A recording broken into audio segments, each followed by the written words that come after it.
Hello everyone, my name is Naman Goyal and today we are going to start chapter 15 of class 8 introduction to graphs, right?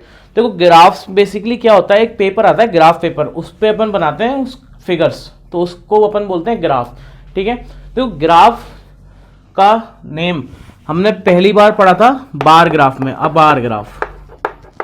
ठीक है, देखो bar graph क्या होता है, जैसे हमें मान लो कोई डेटा दिया हुआ है, उसमें हमने क्या कर रखा है, बार बना रखे हैं।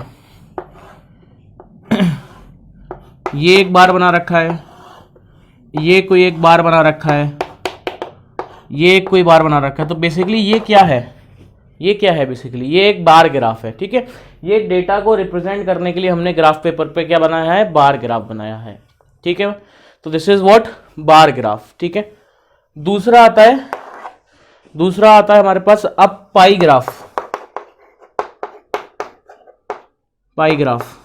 ठीक है, इसको अपन क्या बोलते हैं, सर्कल ग्राफ। पाए ना, सर्कल ग्राफ जो हमने पिछले डेटा हैंडलिंग चैप्टर में पढ़ रखे हैं ना, ये आ सर्कल ग्राफ।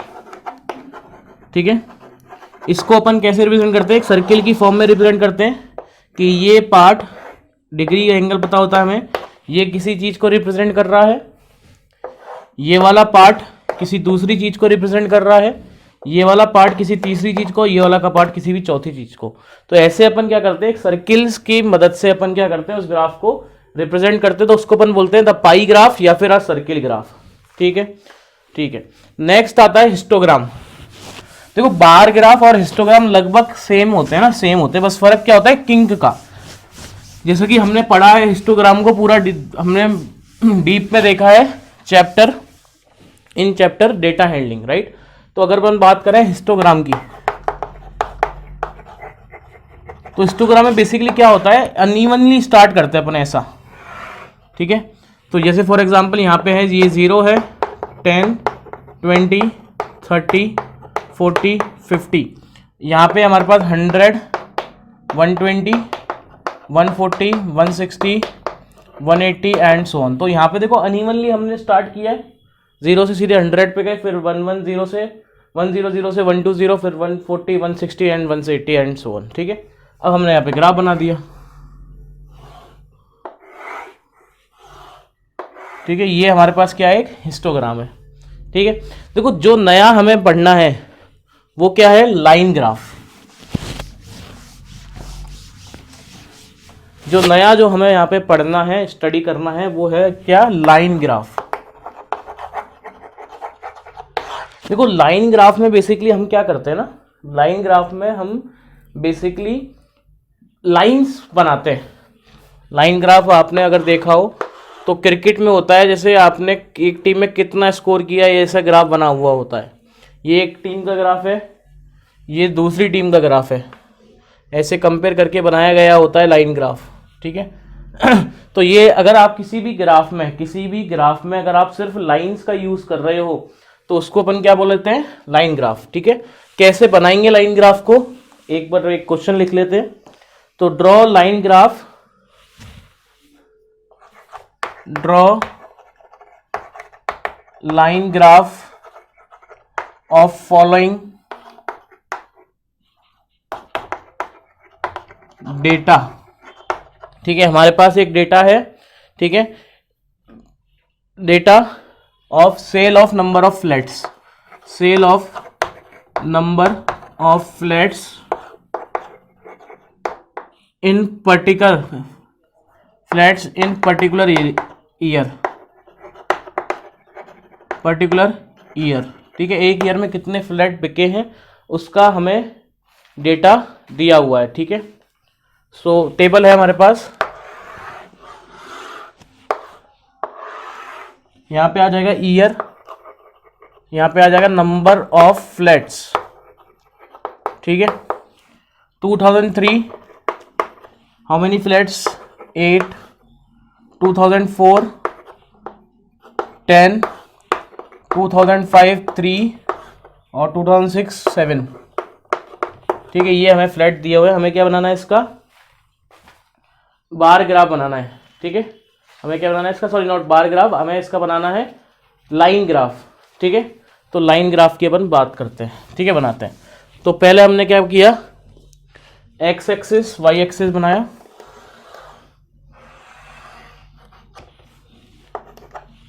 ठीक है।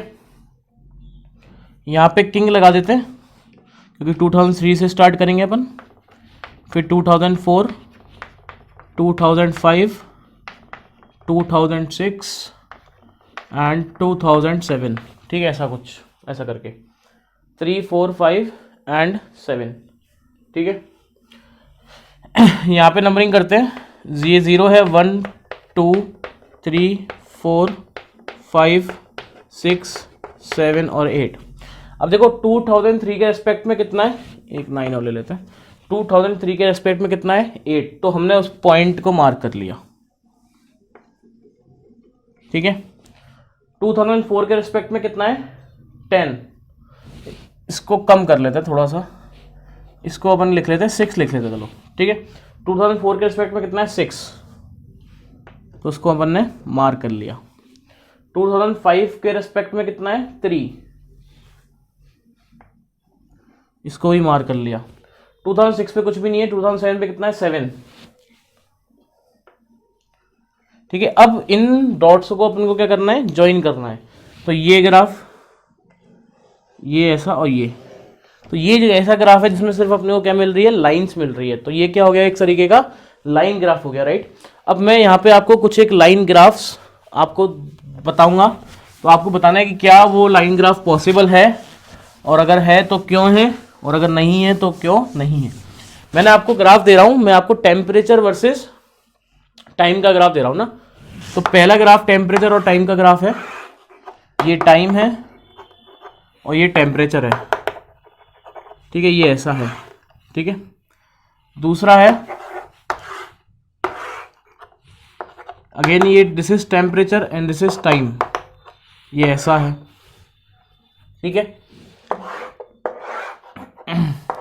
This is time and this is temperature, ठीक है, ये ऐसा है। Fourth is this is temperature and this is time, ऐसा है, ठीक है।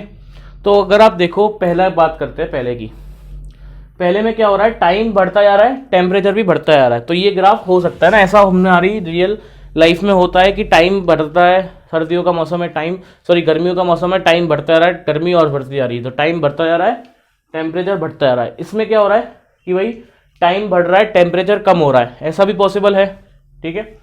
इसमें क्या हो रहा है कि टाइम बढ़ता जा रहा है, टेम्परेचर कांस्टेंट है, जो टेम्परेचर आज था वही टेम्परेचर 1 घंटे बाद है, 2 घंटे बाद है, तो ऐसा भी हो सकता है।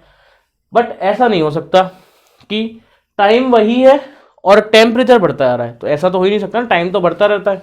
ऐसा हो ही नहीं सकता कि एक टाइम पे आपको बहुत सारे टेम्परेचर देखने को मिल जाए, एक टाइम पे एक ही टेम्परेचर देखने को मिलेगा, ठीक है। तो ये हमने क्या देखा, लाइन ग्राफ। अब एक होता है linear graph, right. Linear graph और लाइन ग्राफ में क्या फर्क है, वो चीज़ अपन नेक्स्ट लेक्चर में पढ़ेंगे। तो आज के लेक्चर में फिलहाल इतना ही, तो मिलते हैं नेक्स्ट लेक्चर में, जब तक के लिए पढ़ते रहें। Thank you so much.